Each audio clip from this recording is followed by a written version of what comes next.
I am Kung Fu Panda 3 because it's so good. It's so good. I just want to change my name to Kung Fu Panda 3. You just said, why are you even watching it now? You should go see it. Go see it right now. Don't even listen to his introduction. It's so good. Just stop what you're doing. Go see it because it's amazing. These movies just get better and better. By God, just go. Go see it now. Just go. But we will be talking about Norm of the North. And this is Sibling Rivalry. So, Norm of the North, great movie or the greatest? Well, I mean, just what a surprise. I mean, what it get, like a literal 0% on Rotten Tomatoes, and here, it's an incredible film. I think that's being gracious. Yeah, I mean, clearly he was a panda, which was a little misleading in the advertising, and, there's sort of this kung fu vibe to it. I really didn't get anything from the North, per se, but, yeah, really a solid film. I almost felt like it was a third in a series. Definitely Rob Schneider's best work. Rob Schneider is the polar bear. Derpity derp derp. There are so many people asking me to do that for like a nostalgic Norm of the North. I'm like, I don't know, guys. Not now. For me, the grief is still too near. I decided I'm trying to keep it like actual nostalgia based for like when we do newer films. Like you'll have to excuse me, by the way. I'm like just getting off a cold, so I probably sound like shit. Well, I mean, I don't know how you can tell the difference, but... but I mean, what can you even say about this film? It's so good. I mean, in my opinion, it's a series of films that just... Oh, wait, are we talking about Norm of the North or Kung Fu Panda? Clearly Norm of the North. Okay. Clearly. Okay. No, we are talking about... If anyone is legitimately confused, we are talking about Kung Fu Panda 3. But... You know, just say it's Norm of the North. on the title. Yeah. In fact, put the Norm of the North poster on the image of us, This is, we should talk about what we thought of the previous films. First Kung Fu Panda looked like shit, but was surprisingly really good and visually interesting and fun. If I'm not mistaken, was that the one you dragged me to, kicking and screaming? Yes, and what did you think of it? He tells me this, and it's like George Costanza when he's crying over Home Alone, and Seinfeld walks in, and he's like, "What are you crying over? Home Alone?" He like comes in, and he's like, "Yeah," and he's like, "You've got to see this movie. You got to say, okay, what movie is it? Kung Fu Panda." And I'm like, "Kung Fu Panda?" Just the title alone, yeah. Because I saw the trailers, and it looks like shit. The trailers to be fair, every single trailer for this goddamn series has looked like horse shit. Total fucking horse shit. And every one of these movies has been good. So whoever the marketing people are for this, you should be fired. But what can you do? Imagine you're an advertiser. How could you advertise this movie and make it be like, I want to see that? But the first movie was one of those, you dragged me kicking and screaming. I'm like, I don't believe you. I told you straight up, I'm like, I don't fucking believe you. Fine, I'll see this for myself. And I came out of it and I was like, I literally was like humming the Kung Fu fighting song and was like, okay, that was amazing. So then the sequel comes out, we're like, well, okay. Also looks terrible. Lightning struck once, I'm sure. They can't do How are they going to do possibly. this? And then a fucking peacock as the villain? Are you shitting me? Come on. And it's even better than the first. And the fucking peacock is legitimately intimidating. Yeah, it's a legitimately intimidating. How the fuck do you make a peacock intimidating? But they did it. So now this third film comes out. I kind of have in my mind that, okay, these last two films have been phenomenal. I mean, just wonderful animated movies. Bottom has to fall out of it. Yeah, but I'm thinking I'm telling myself it's going to be good, but it's like, don't be disappointed if it's not very good, Just remember what you thought like Game of the first one was Thrones. going to be. Don't get too attached. And sure enough, it was, it's hard to say because I just got out of it. I mean, we literally just got done seeing it, but I mean, it might be my new favorite of the three. I had a cold, so it's a little difficult, laughing, haha. You, I thought, were literally going to fall out of the chair. I think there were kids staring at you. You were laughing hard. This writing is so good and so tight and so fast. And it just gets fucking tighter and tighter with every new film. Yeah. Because the second one, I thought the writing, for the most part, was even tighter. Yeah. And this one, it's as tight as you can get it. It reminded me of Hot Fuzz a little bit. Like, there's so many jokes being thrown at you. And they build on top of each other. It's not just and they some come back. throwaway jokes. Yeah, stuff you think is like, oh, well, that's just for the little kids or something. Like, it comes back into the story. Remind me a lot of Hot Fuzz. They sort of did a similar thing where they have these jokes that you think are kind of throwaway jokes, but they're actually part of a greater joke going on that in turn is also part of developing something great with these characters and actually kind of thoughtful with the characters. So like practically every sentence is either there to make you laugh and it succeeds, or if it doesn't make you laugh, it's there to make you feel something for the characters, and that works. And you know, again, with every single one of these movies, it seems like, hey, we're not going to just tell the same story again. We're going to actually evolve the characters, specifically Poe, played by Jack Black. He's going to, you know, in the first film, he's becoming, you know, the Dragon Warrior, you know, whatever. And then in the next one, he has to really hone his skills to take on this villain. He has to discover his past. And then in this one, he's becoming a teacher. And every single one of those... Yeah, every single one of those, it's like, you know, if they really did that right, those would be interesting, and they do it right, and they do it funny. And outside, because we're not that far with How to Train Your Dragon, so it's hard to compare them yet. But if you put How to Train Your Dragon aside, this for DreamWorks is the closest thing to the Toy Story series they have, in a story that is really should not have been as good as it was. Like Toy Story could have just been a quick knockoff, like some little Disney thing they did. Was incredible, and the story progresses with every movie and has now gone through this full kind of story arc. That was really freaking amazing. And this is DreamWorks' answer to it, and I honestly think it's just as good. Like, this is as close as they've come to really competing with Pixar outside of How to Train Your Dragon, which I can't really put in there yet because we're still going in that one. Yeah. But this film feels like, to a certain way, that if they need to wrap it up here, they can. Yeah. So until I hear otherwise, I'm considering it finished. I know their master plan was they were going to be like, we're going to do like 9 of these movies. Yeah, it's like and 6 it's movies or something. And don't get me wrong. If they had decided after this film we're going to do 6 more, after seeing this one, I'm like, go for it. Like, I can't, like, this has been so good. The only thing I'm worried about is that at some point, like, the bottom's gonna fall out. I'm just like, fall out, yeah. No, don't get, I mean, it's like, but this was not so good. But this was not the example of what could go wrong. This is an example that they could still keep doing this, and it could still work amazingly.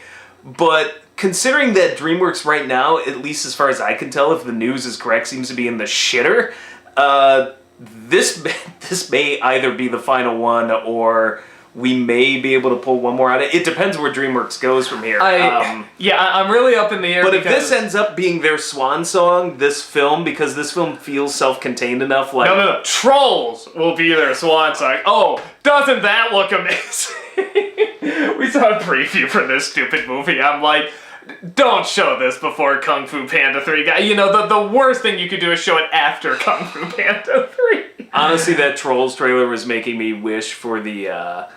Zootopia Sloth trailer and that to me may have been, outside of Norm of the North, the worst trailer I've seen all year for an animated film. And the funny thing is, and once again, I do not think that Zootopia, it's not proof to me that Zootopia is going to suck. I have no idea. Zootopia could be great. That fucking trailer, though, if I ever see it again this year, oh Christ, every times I had to sit through that long joke and that stupid face the sloth. If you're one of those people that saw Star Wars a couple times, you had to sit through that trailer every time. You're just like, shit! But we're getting sidetracked here. So yeah, it evolves the characters. The comedy is really tight and the writing's really tight. And the funny thing is, you know, with a lot of these movies, we've seen films that go too fast, don't focus on the right things, just want to get the jokes out there, and don't feel like they have any humanity to it, and they go, joke, but they're not meaningful. And something about the way they do these films, they are tight, and they are funny, but also it feels like there's meaning behind every joke, and they don't linger. Well, this is the tightest one of all. To the point that I wonder sometimes if it was a little rushed because DreamWorks might be in trouble. And they're just like, get it out there. It certainly it's being released in the dead season. Like, this is the dead season. Yeah. And I thought for sure that meant this movie was going to suck. Because I'm like, oh shit, they're dumping it in late January. This is going to... No, it's a good movie. But it is... The other two movies, particularly the second one, I thought there were a couple of slow bits. There's not a single slow bit in this one, but it's almost a little too fast. Like, maybe you could have slowed down a bit in this. I'll disagree with you a little bit because I was thinking the same thing, particularly when he discovers his family. This isn't the trailer. He discovers his family, discovers all these other pandas, and it gets to a part where he's supposed to be, like, training them or they're showing him around and stuff, and I felt like, so is this going to be the whole movie, just nothing but this fast-paced stuff? I was starting to get a little tired of it, but then immediately after that scene, it goes to him and his father relaxing there, and then he goes and he tells him about his mother and his past and so on and so forth, and I felt like that was when I needed it. That was when I needed this slower scene. I needed things to calm down a bit. I needed the emotion to come back in, to a point where they even played the most, heartbreaking scene from the last one, which I won't give away, but I mean, they replay it. I'm like, shit, don't show this scene. Don't show that scene. Because it's just so emotional. Don't do this to me, man. Don't turn me into a puddle of feels. So I thought it balanced out just enough, because I was getting concerned too. I thought it balanced out just enough, because each film seems to get a little faster and a little tighter. For me, it's somewhere between maybe a little too fast and just enough, but it's a small criticism. How many movies have we sat through where we're just literally stare at the screen, we're just like, and fucking and they're just throwing everything at you, and maybe one will stick, but all the others are missing. And this one's majority of them are hitting. Once or twice one will miss. It's kind of like Force Awakens or some of these other movies we've seen lately, where it's just like, no, you could have overstayed your welcome longer. You could have actually fleshed this out, and it may actually be better. To a certain degree, I'm so sick of movies that are just way too long that I'm like, I'll still take that over the opposite. Like, if this movie dragged on forever, I would have been like, oh, Christ, like, we just move it along. So I would rather leave wanting more because it went a little too fast than leave going, Jesus Christ, I wish I would have ended like an hour ago. Well, and again, kind of like with Fury Road, every choice that they make is so particular and explains something about the characters or about the humor or about the story or the backstory. And it's interesting because I know what you're talking about with films that feel too long, because I used to love longer films. I still do. I like films that really take their time, but again, when they're done right and executed well, the pacing's correct. They had to do it for the right reason. It has to be telling you something. It has to continue to explore something or explain something or make you feel something. But Pirates of the Caribbean 3? Yeah, or like... I literally, they hung that 10-year-old boy at the beginning of that movie, and I wanted to hang myself by the end of Pirates. Yeah, I mean, it's films like that where they think, like, this is good, long and big is good, and it's... Not, under certain circumstances, but you know what I mean. Well, it's so busy trying to tell you this is important, this means something, this is big and epic. It's not letting you decide it's important. Yeah, but it doesn't execute any of it well. Yeah. So, like, Shyamalan's another great example. Some of his longer films where you're just like, this could have been told in like an hour and a half, and we're still fucking going. Yeah. Like Michael Bay, Wachowski films, some Michael Bay films are the same thing. Where it's just like, this is like... was it fucking Transformers 2? Which one had that big desert battle in them? I think it was 2. Well, somewhere in 2, I'm like, this is an hour and a half movie, and we're at like the 3-hour mark. Just stop it, shut up, and go home, and just end this movie. But this film, I think a lot of it too is because, like, even the lines. I mean, a lot of the lines are sort of like, they're very short philosophical sayings that mean something and tie into what's going on in the story. It's not just, hey, let's just shout a random philosophical line that has nothing to do with anything. Can you imagine if this were a Lucas prequel film or a Wachowski brothers film, half of Oogway's lines would have been these paragraphs going on for 40 minutes? Yeah, I mean, in the opening, it's like, don't you know the more you take, the less you have?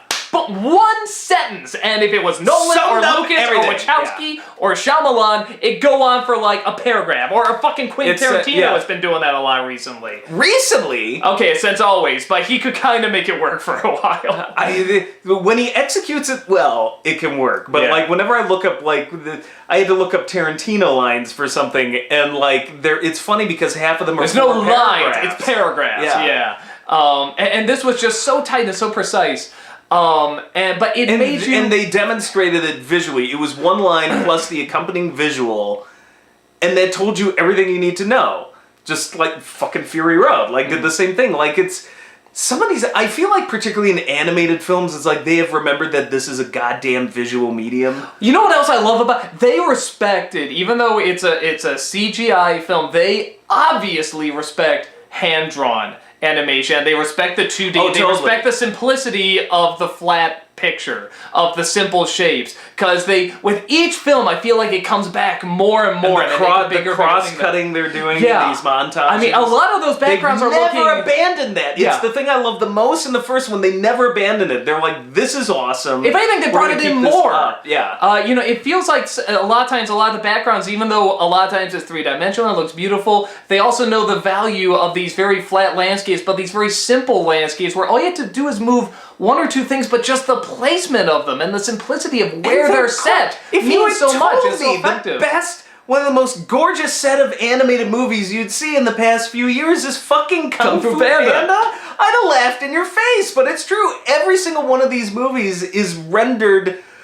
gorgeously. The use of lighting, of shading, of the ambiance, of the texture, like every single thing. There are moments that, like, in a cheaper animated film, they just would have done all this under a blue sky, and they're like, no, we're setting this at dusk, or we're setting it at dawn. The sky changes so much. Like, the color scheme changes so often, and it always reflects the mood. It always reflects the feeling of each scene. You know, that's what's so great about animation, is you can do that. And I gotta imagine it's more expensive and time-consuming to render all of the light, because you're talking about dusk and dawn, like the sort of golden hour of lighting, when the lighting just has to be so perfect, and it affects the entire landscape, where you could have just done it under a fucking blue sky. Like, recreating that, I would have to imagine, is easier. But no, they always pick these gorgeous backdrops. I'm like, and it's a fucking Kung Fu Panda! Yeah. Like, these movies have been way better than they ever should have had any right to be. Yeah, I mean, and it's, I think because of that, I mean, even though these films do well, and I'm sure this one will do fine, this is a series of films that, like, even when I was kind of telling my wife, you know, you want to go see Kung Fu Panda 3? It's like, oh, I guess. I mean, is that really Kung Fu Panda 3? But then I had to remind her of the other two films. Like, remember when we saw the first film? Yeah, we thought it was going to suck. It was good. Yeah, remember we saw the second film? Yeah, that was really sad. It's like, yeah, I'm like, you remember this because it has the title Kung Fu Panda and Jack Black and all these celebrities and all these American catchphrases and stuff, but it's like they use it right and they do it right. And I don't know, it's one of those classic don't judge a book by its cover. And it's a weird mixture because it's really infectiously fun. I left the theater just like I did the other two with just, I know the second one's kind of sad, but still, just with this big dopey grin on my face, like coming out of like the original Star Wars or something. You feel like a kid again. It's like, that was just a lot of freaking fun. It reminds me a lot of Avatar, The Last Airbender, how it's like they're mixing this comedy but also this really good classic philosophy. And that's the secret. And they're teaching it to little kids, and adults can get it too. It's really fucking adult. Like, I'm still surprised, like, when I think back, particularly the second film, I'm like, this is some heavy stuff they're talking about here. You know, and the psychological aspect to all three of these movies is way more intense than I ever would have expected going in. I just would have thought it would have been, well, like fucking Norm of the North or something. It's just going to be just some one-liners and just some stupid slapstick. And like, no, there's actually a really deep psychological undercurrent to all of this. Both those first two films, and the second one in particular, were way more adult than a lot of freaking adult films I see over the summer. So, I don't know. I think the only thing, I wouldn't describe it as by any means a weakness. I would say it's more like, if I really have to nitpick, I think the villain in the second film is probably the best. This one is definitely better than the first one. The first one I think was the weakest part of the movie, was the villain. This is a good villain. J.K. Simmons plays him. Immediately it opens up with this really cool backstory, and like it shows what this guy can do, and he has this great voice and these great lines. But I think it's one of those things where it's like, you're not going to beat that peacock. That sounds insane, but the peacock from the second film was just so intimidating. I think part of what they did was, I think almost intentionally they weren't trying. Yeah, that's and what whether or not that's the right move or not, I couldn't tell you. I can tell you this. the villain in the first one, played by Ian McShane, and the peacock in the second one, played by Gary Oldman, were both legitimately threatening. Like, I found them legitimately scary. Like, I'm an adult, but as somebody watching a kid's movie, I'm like, no, these guys are legitimately intimidating. Not once did I get that out of this bull spirit character played by J.K. Simmons. So I never quite got out of the first I thought, yeah, but here's the thing, though. They weren't playing Ian McShane's character, was it Tai Lung, or whatever his name was. They weren't playing him for comedy. This one, they're intentionally playing. It is a conscious choice. We are making this character funny. Oh, well, I'm this guy. Who?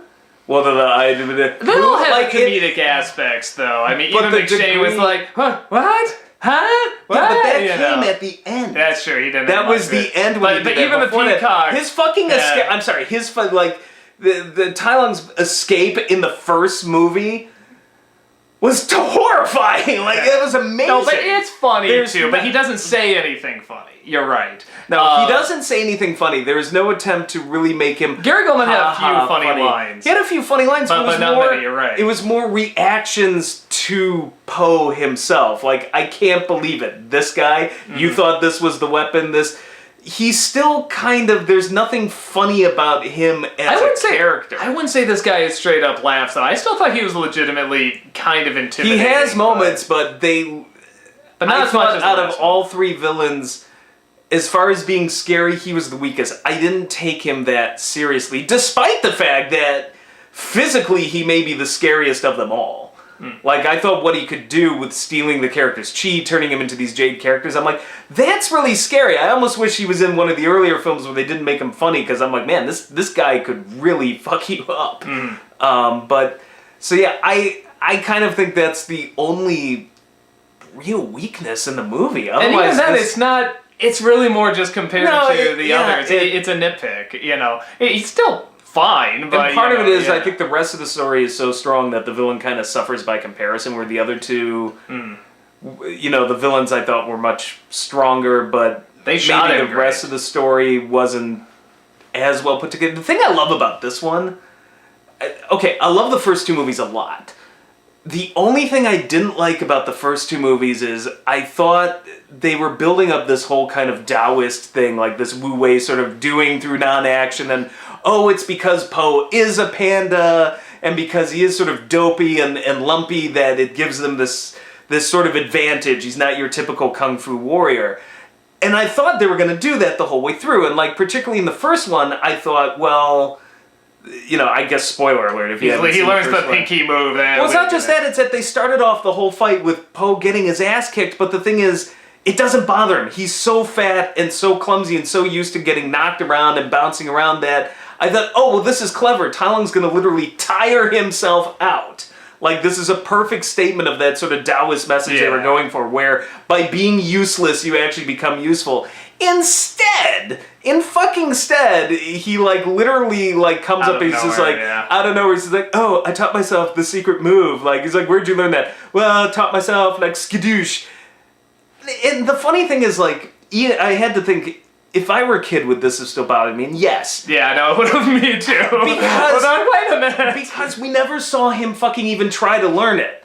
Like, he gets it used on him once. He's just like, oh no, that's the finger trap move. And that's it. It literally is the very definition of a Deus Ex Machina. They fucking just pulled it out of nowhere, and I'm like, and the funny thing is, you didn't need to do it. No. There was a perfect ending that would have fit with the whole philosophy of the movie. Now, it's a minor gripe, but it is something that did bug me in the last 30 seconds of that film, because I thought it was doing such a good job of pretty much coming up with an alternative way that this guy could be a kung fu master without actually being a kung fu master. Now, in the second one, it's better. I actually think it works okay in the second one. You were saying you had some issue with it. I still didn't like it in the second one. I still thought, like, where is he learning some of these physical techniques that he's just pulling out of his ass, basically. Like, just like, I'm gonna absorb the cannonball and whoosh, whoosh, whoosh, whoosh. But you see him learn it. You see him with, like, the Michelle Yeoh character and stuff like that, and the raindrops and everything, and confronting his past and his mother. Like, I felt like they addressed that okay. I didn't find it as bad as the first movie. It still kind of irked me. I still felt like, you guys keep writing yourselves into a corner, and you have other ways to come out of this, and you're not taking it. I feel like you're kind of abandoning the philosophy that you're celebrating, and at the last second just going, and then magic a wizard did it. But this one brings it all together, especially with the teaching and the teacher. This one, it actually worked, and I was so grateful, because I was so sick of like, always do the finger trap thing again, and skadoosh, and it's going to be something pulled out of his ass. This time, they make the entire final battle all mental and spiritual in the spiritual world, which I guess is its own conceit. So you have to accept that you can go to the spirit world and there are ghosts and this and that. But if you can accept all that to begin with, the suspension of disbelief here is way less of a problem. I'm actually like, this works. It's all mental. It's more of a statement of faith and this and that. There's nothing physical going on here. This all works as a metaphor. Well, and the great thing is, again, I mean, not just, it's the connection of family, connection of friends, connection of, fathers and brothers and sisters and stuff, and it's him as a teacher has come through. It's not what he has physically done or is doing. And they did that well, because just like how they were setting up the first film with maybe it's the uselessness or whatever his natural ability is, and that's what Shifu had done. He's like, oh, well, you're obsessed with food, we'll use that to train you. He looks at the other pandas and, I don't know, are we doing a spoiler corner? Yeah, I mean, we'll do a light, we'll just lightly without giving away too much. I mean, I think we know he's not going to die at the end or anything like that. He basically just uses the other pandas' natural abilities as kind of a distraction sort of thing. So he doesn't teach them how to be great kung fu masters. He just teaches them to use their natural talents in a way to distract the villain. And it works much better than in any of the previous two films where it's like, he's like, nah, I'm just going to accept the fact you're not going to really be kung fu masters, so we're going to... But he Three Amigo'd it, basically. Yeah, I was thinking it's basically the Three Amigos. And it works in that way, because the villain wouldn't see it coming. And the two entities, all the other pandas and Po are very naturally teaching themselves, even without them realizing that they're teaching one another. And I think you're right. That was probably the message that was almost starting to get worked in with the first one, but never quite happened. And here it feels much more realized and much better done. It's the message I wanted in the first two, and they finally did it. And I'm very grateful for that, because I'm like, okay, see, this is the point. It's not that you're going to instantly become a kung fu master or physically like Arnold Schwarzenegger. He was basically telling them, no, we're all a bunch of fat asses. Let's find a way to use that to our advantage. What natural talents do we have? And he basically used it to their advantage. That's what the first frickin' movie should have done, and the second. And it never really did. And now that we finally got it, I'm like, just thank you. I was so worried they were going to do it again. But, yeah, so the first two, like, great villains. I thought the endings were the only weaknesses. This one, okay villain. I thought the ending was actually really strong. Yeah. So, yeah, there it is. I think these are wonderful films. If you like the first two, you'll like this one. It's definitely that same style, but it's not just a repeat. They do move it on and they evolve it. And even the side characters, like James Hong, the guy who plays the duck. Yeah. I think he's the unsung hero of this whole series. He's got such heart. No, he really does. In his character, really do. But there's something about him in particular. I felt so bad when Poe's father shows up, and that beautiful animation where he's like, "How do I know you two are related?" And like they start belly bombing each other or something, and you just see him in the background, and that neck of his and his face just. Yeah, well, I mean, and everything about, I don't know, just everything about identity and family and where you come from, where you belong, and how it's all connected, and just everything, it just felt so right. This just felt like the right humor, the right animation, the right message, the right philosophy, the right acting, the I feel right like visuals. This was the complete package. Yeah, this like just the first two were so complete. Close to being 100% perfect, and now maybe we finally got it. I mean, maybe the villain's not that strong, but we got two stronger villains before, so we'll just ride that wave, and good ending. So, yeah, that's about it. Obviously, you can very clearly see our reactions to it. For those wondering, the Steven Universe vlogs and Real Thoughts and we'll stuff. Be back. Yeah, we're coming back this week. Like, obviously a lot's been going on, so now we're getting back into the swing of things. So this is sort of the start of us moving back to normal again. So yeah, guys, go see it. It's so good, and we'll see you then. Take care. Skidoosh.